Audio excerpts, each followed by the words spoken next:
Hi K P സ്വാസ്ഥ്യത്തിൻ്റെ പുതിയൊരു എപ്പിസോഡിലേക്ക് എല്ലാവർക്കും സ്വാഗതം. ഞാൻ പ്രസാദ്. നമ്മൾ മനഃശാസ്ത്രവുമായി ബന്ധപ്പെട്ട പല കാര്യങ്ങളും പറയുമ്പോൾ ഇടയ്ക്ക് കേൾക്കാറുള്ളൊരു വാക്കാണ് ഡാർക്ക് സൈക്കോളജി എന്നത്. സത്യത്തിൽ എന്താണ് ഡാർക്ക് സൈക്കോളജി? ഡാർക്ക് സൈക്കോളജിയെ ബേസ് ചെയ്ത ഒരുപാട് തെറ്റിദ്ധാരണകൾ ആളുകൾക്കിടയിൽ ഉണ്ട് താനും. അപ്പോൾ യഥാർത്ഥത്തിൽ ഡാർക്ക് സൈക്കോളജി എന്നതുകൊണ്ട് ഇത്രയേ ഉദ്ദേശിക്കുന്നുള്ളൂ. സൈക്കോളജിക്കലായ ടെക്നിക്കുകൾ മാനിപ്പുലേഷന് വേണ്ടി ഉപയോഗിക്കുന്നതിനെയാണ് നമ്മൾ ഡാർക്ക് സൈക്കോളജി എന്ന് പറയുക.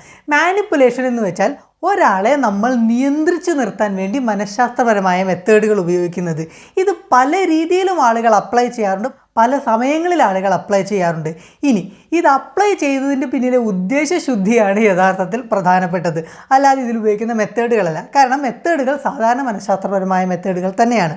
ഇതിൽ യൂസ് ചെയ്യുന്ന പ്രധാനപ്പെട്ട ടെക്നിക്ക് എന്ന് പറയുന്നത് ഒന്നാമത് ന്യൂറോ ലിംഗ്വിസ്റ്റിക് പ്രോഗ്രാമിംഗ്. അതായത് നമ്മൾ സംസാരിക്കുമ്പോൾ, നമ്മൾ ഓരോ കാര്യങ്ങൾ പ്രസൻറ്റ് ചെയ്യുമ്പോഴും ചോദ്യങ്ങൾക്ക് ഉത്തരം പറയുമ്പോഴുമെല്ലാം നമ്മളുടെ ബോഡി ലാംഗ്വേജിൽ മാറ്റം ഉണ്ടാകുന്നുണ്ട്, നമ്മുടെ ബിഹേവിയറിസത്തിലും മാനറിസത്തിലും മാറ്റങ്ങൾ ഉണ്ടാകുന്നുണ്ട്.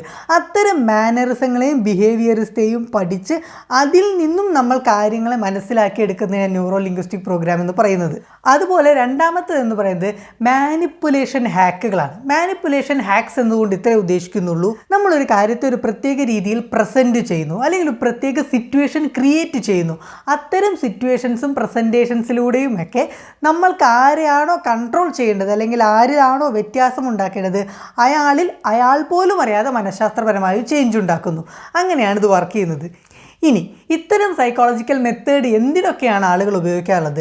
സയൻറ്റിഫിക് ആയിട്ട് നമ്മൾ സംസാരിക്കുകയാണെന്നുണ്ടെങ്കിൽ ഇത്തരം മെത്തേഡുകൾ പല രീതിയിൽ ആളുകൾ അപ്ലൈ ചെയ്യാറുണ്ട്. ചിലർ അറിഞ്ഞുകൊണ്ട് സയൻറ്റിഫിക് ആയിട്ട് ഇത് അപ്ലൈ ചെയ്യും, മറ്റ് ചിലരാവട്ടെ ഇത് അൺനോയിങ്ങിൽ അവർക്ക് അറിയാതെ അവർ ഇത്തരം മാനിപ്പുലേഷൻ മെത്തേഡ്സ് ഉപയോഗിച്ച് മറ്റുള്ളവരെ നിയന്ത്രിക്കും. സത്യം പറഞ്ഞാൽ ഒരു സൈക്കോളജിക്കലായ ട്രിക്കാണെന്ന് അറിഞ്ഞിട്ടൊന്നുമല്ല അവർ അപ്ലൈ ചെയ്യുന്നത്, നാച്ചുറലി അവരങ്ങോട്ട് അപ്ലൈ ചെയ്യുകയാണ്. ഇനി ഇത് സയൻറ്റിഫിക് ആയിട്ട് ചെയ്യുമ്പോൾ ഇതിൽ കൃത്യമായ ടാക്ടിക്സ് ആണ് നമ്മൾ ഉപയോഗിക്കുക, അതുപോലെ തന്നെ മെഷറബിൾ ആയിട്ടാണ് നമ്മളത് ചെയ്യുന്നത്.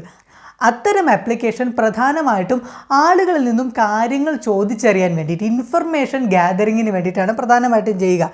ഇത് കുറ്റാന്വേഷണത്തിൽ ചെയ്യാറുണ്ട്, ഒരു ആളെ കൊണ്ട് സത്യം പറയിപ്പിക്കാൻ വേണ്ടി നമ്മൾ ചെയ്യാറുണ്ട്.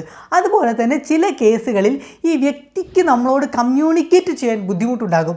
അത്തരം കമ്മ്യൂണിക്കേഷനായിട്ടുള്ളൊരു ബുദ്ധിമുട്ടുണ്ടാകുന്ന സമയത്ത് ഇത്തരം സൈക്കോളജിക്കലായ ടെക്നിക്കുകൾ ഉപയോഗിച്ചിട്ട് നമ്മൾ അവരെ കൊണ്ട് കാര്യങ്ങൾ പറയിപ്പിക്കും. ഇനി ഇതിനൊരു എക്സാമ്പിൾ നമ്മൾ പറയുകയാണെന്നുണ്ടെങ്കിൽ വളരെ പോപ്പുലറായിട്ട് ആളുകൾ ചെയ്യുന്ന ഒരു മെത്തേഡാണ് ഇൻകംപ്ലീറ്റ് ആയ സ്റ്റേറ്റ്മെൻറ്റുകൾ പറയുക.